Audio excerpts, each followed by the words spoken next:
देख रहे हैं द फुलझड़ी और मैं श्रुति। उत्तराखंड में कांग्रेस की राजनीति का किस्सा स्वर्गीय एनडी तिवारी के बाद हरीश रावत के बिना अधूरा होगा। जी हाँ, कांग्रेस के यूथ विंग से होते राजनीति की मुख्य धारा में खुद को स्थापित करने वाले हरीश रावत ताउम्र कांग्रेसी ही रहे। उत्तराखंड के लोग उन्हें हरदा नाम से पुकारते हैं, हरदा यानी बड़ा भाई। आइए सबसे पहले तो जान लेते हैं इनकी पारिवारिक पृष्ठभूमि के बारे में। आपको बता दें कि ब्रिटिश हुकूमत से आजादी के ठीक 4 माह पहले 27 अप्रैल सन 1947 को उत्तराखंड के अल्मोड़ा जिले के मोहनारी गांव में हरीश रावत का जन्म एक राजपूत परिवार में हुआ। उनके पिता का नाम राजेंद्र सिंह और मां का नाम देवकी देवी है। उनकी शादी रेणुका रावत से हुई है। उन्हें 2 बच्चे हैं, आनंद रावत और अनुपमा रावत। आनंद रावत सामाजिक कार्यों में सक्रिय होने के साथ ही राजनीति में भी सक्रिय हैं, जबकि अनुपमा रावत सॉफ्टवेयर इंजीनियर होने के साथ सामाजिक कार्यों में भी लगी रहती हैं। आइए जानते हैं छात्र राजनीति से सियासी सफर के बारे में। आपको बता दें कि हरीश रावत का परिवार खेती किसानी से जुड़ा हुआ परिवार था। जिले में 12वीं तक की शिक्षा हासिल करने के बाद हरीश रावत उच्च शिक्षा के लिए लखनऊ चले गए। लखनऊ विश्वविद्यालय से ही उन्होंने बीए किया, उसके बाद वहीं से एलएलबी की। इस दौरान वह कांग्रेस की यूथ विंग से जुड़े रहे। अपने गृह जनपद में लौटे तो ब्लॉक स्तर पर कांग्रेस की राजनीति शुरू की। ब्लॉक अध्यक्ष बने, इसके बाद जिला अध्यक्ष बने।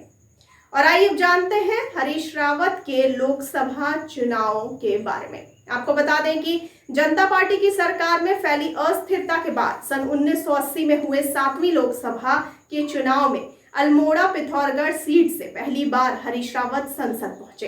पहला चुनाव जीतने के साथ ही उन्हें केंद्रीय कैबिनेट में जगह मिली और लेबर एंड एम्प्लॉयमेंट में केंद्रीय राज्य मंत्री बने। अल्मोड़ा सीट से वे लगातार 3 बार सांसद चुने गए। फिर 1991 की राम लहर में हरदा के हार की शुरुआत हुई और लगातार 4 चुनाव हारे। सन 2004 में अल्मोड़ा सीट से उनकी पत्नी भी चुनाव हार गई। सन 2009 में हरिद्वार आकर उन्होंने फिर से जीत की शुरुआत की और सांसद बने। हरिद्वार से ही सन 2014 में उनकी पत्नी रेणुका रावत बड़े अंतर से पूर्व मुख्यमंत्री निशंक से चुनाव हार गई। इसके बाद सन 2019 में उन्होंने नैनीताल यूएस नगर सीट से लोकसभा का चुनाव लड़ा, जिसमें उन्हें भाजपा के अजय भट्ट से करारी हार मिली। आगे आपको जानकारी के लिए बताते चले कि सन 2012 में जब विधानसभा का चुनाव हुआ तो कांग्रेस सत्ता में आई और विजय बहुगुणा उत्तराखंड के मुख्यमंत्री बने। विजय बहुगुणा भी 2 साल से ही पद पर रह पाए। उनके बाद हरीश रावत को कांग्रेस ने उत्तराखंड का मुख्यमंत्री बनाया।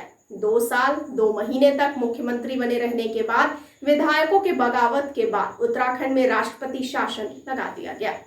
25 दिन के राष्ट्रपति शासन के बाद 21 अप्रैल सन 2016 को एक बार फिर हरीश रावत महज 1 दिन के लिए मुख्यमंत्री बने। उसके बाद 19 दिन का राष्ट्रपति शासन लगा दिया गया।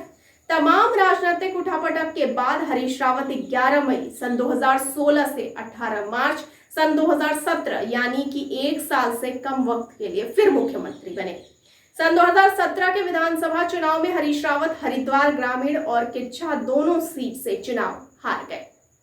और आइए अब जानते हैं हरीश रावत की सबसे बड़ी हार के बारे में। आपको बताते चले कि सन 2019 के चुनाव में राजनीतिक पंडित उत्तराखंड की जिस अकेली सीट पर कांग्रेस की जीत का अनुमान लगा रहे थे, उसमें कांग्रेस के सबसे बड़ी हार हुई। जी हाँ, पार्टी के सबसे बड़े नेता हरीश रावत को नैनीताल सीट पर 3,39,000 से भी ज्यादा मतों से हार का सामना करना पड़ा। रावत के राजनीतिक करियर की यह अब तक की सबसे बड़ी हार थी और इस चुनाव में उत्तराखंड की 5 सीटों पर वे सबसे ज्यादा अंतर से पराजित हुए। इसके पहले हरीश रावत सीएम रहते। सन 2017 विधानसभा चुनाव के दौरान हरिद्वार ग्रामीण और किच्छा दोनों सीट से चुनाव हार गए थे। आगे आपको इस क्रम में ये भी बताते चलें कि सन 2000 में उत्तर प्रदेश से अलग होकर उत्तराखंड राज्य अस्तित्व में आया तो कांग्रेस ने हरीश रावत को प्रदेश का पहला अध्यक्ष बनाया। उनकी अगुवाई में सन 2002 का कांग्रेस ने विधानसभा चुनाव लड़ा। उस चुनाव में कांग्रेस ने बहुमत साबित किया, लेकिन तब कांग्रेस ने हरीश रावत को सीएम बनाने की बजाय एनडी तिवारी को मुख्यमंत्री बना दिया। उत्तराखंड में वही एक चुनाव हुआ जब किसी मुख्यमंत्री ने अपना कार्यकाल पूरा किया। तो आपको हरीश रावत के बारे में ये पूरी जानकारी कैसी लगी, हमें कमेंट सेक्शन में कमेंट करके अपनी राय जरूर बताइए। और साथ ही साथ हमारे चैनल को लाइक, सब्सक्राइब और शेयर करना बिल्कुल ना भूलिए। और मुझे दीजिए इजाजत, लेकिन आप बने रहिए द फुलझड़ी के साथ। धन्यवाद।